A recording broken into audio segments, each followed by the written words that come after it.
সুপ্রিয় দর্শক আসসালামু আলাইকুম। দেশ ও প্রবাসে যে যেখানে আছেন আপনাদের প্রত্যেককেই শুভেচ্ছা জানাচ্ছে। আজকের নতুন একটি প্রতিবেদন দেখতেই পাচ্ছেন আমার সামনে একটি আপু আসছে।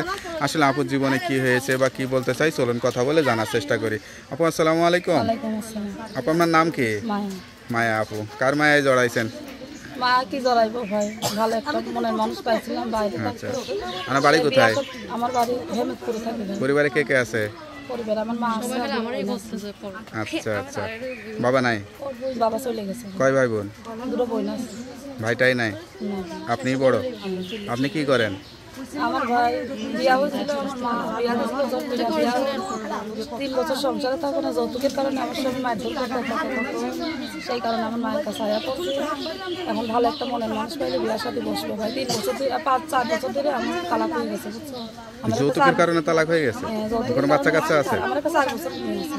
বাচ্চাটা আপনার কাছে থাকে? বাচ্চার কোনো খরচ টরচ দেয়? না, খরচ টরচ দেয় না। আচ্ছা, কষ্ট করে ইউটিউবে ভালো। সবচেয়ে কষ্ট লাগে কোনটা এখন এসে? কষ্ট লাগে ভাই যে ভালো একটা ছেলের কাছে যদি বিয়া প্রস্তাব যৌতুকের জন্য তুমি মারধর না করতো, যে রাখতো, তাহলে ভালো হতো। এখন কষ্টগুলো তো ইউটিউবের মাধ্যমে হয় না। এখন কি কোনো বিবাহিত পুরুষ বিয়ে করতে চান নাকি কিরকম পুরুষ? বিবাহ তো করবে, তো সমস্যা নেই, বয়স বেশি হলে সমস্যা নেই, বয়স হলে সমস্যা নেই। আচ্ছা আচ্ছা আমরা বিয়া শাদী করতে চাই, আশা করি সুন্দর মন দিয়ে কথাবার্তা বলতে চাই, আল্লাহর রহমতে বলবো। লেখাপড়া করা হয়েছিল? না ভাই, লেখাপড়া করা হয়েছিল না, তাই না? তো এখন ধরেন আপনার একটা সন্তান আছে, অনেক পুরুষ আছে তারও হয়তো বউ নাই কিন্তু বাচ্চা কাচ্চা আছে, সেরকম পুরুষকে বিয়ে করবেন? হ্যাঁ ভাই, আমি চাই যার বউ বাচ্চা বউ মারা গেছে সেই সব মানুষকে আমরা বিয়া করতে চাই, আশা করি আল্লাহর রহমতে তার সাথে বিয়া শাদী পছন্দ করে। কষ্ট করে ইউটিউবের মাধ্যমে ভালো। সবচেয়ে কষ্ট লাগে কোনটা এখন এসে? কষ্ট লাগে ভাই যে ভালো একটা ছেলের কাছে যদি বিয়া প্রস্তাব যৌতুকের জন্য তুমি মারধর না করতো, যে রাখতো, তাহলে ভালো হতো।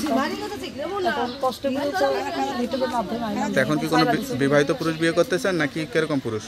বিবাহ তো করবে, তো সমস্যা নেই, বয়স বেশি হলে সমস্যা নেই, বয়স হলে সমস্যা নেই।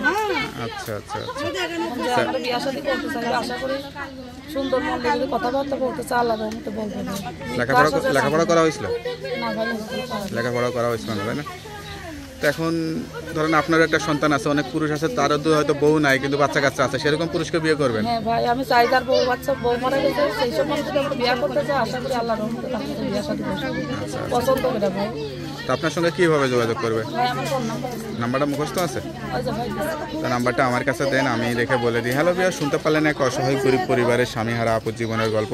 সত্যিকারের অসহায়। কেউ যদি তার কষ্টের কথা শুনে যোগাযোগ করতে চান বা বিয়ে করতে চান অবশ্যই এই নাম্বারে যোগাযোগ করবেন। তার নাম্বারটি হচ্ছে 019691358009। নাম্বারটা খোলা থাকে তো? হ্যাঁ ভাই, যাক, নাম্বারটা খোলা রাখবেন। আর যত কষ্ট হোক 5 ওয়াক্ত নামাজ কালাম পড়ে আল্লাহর কাছে চাইবেন। তা ভালো থাকেন, দোয়া করি। আসসালামু আলাইকুম। ওয়ালাইকুম।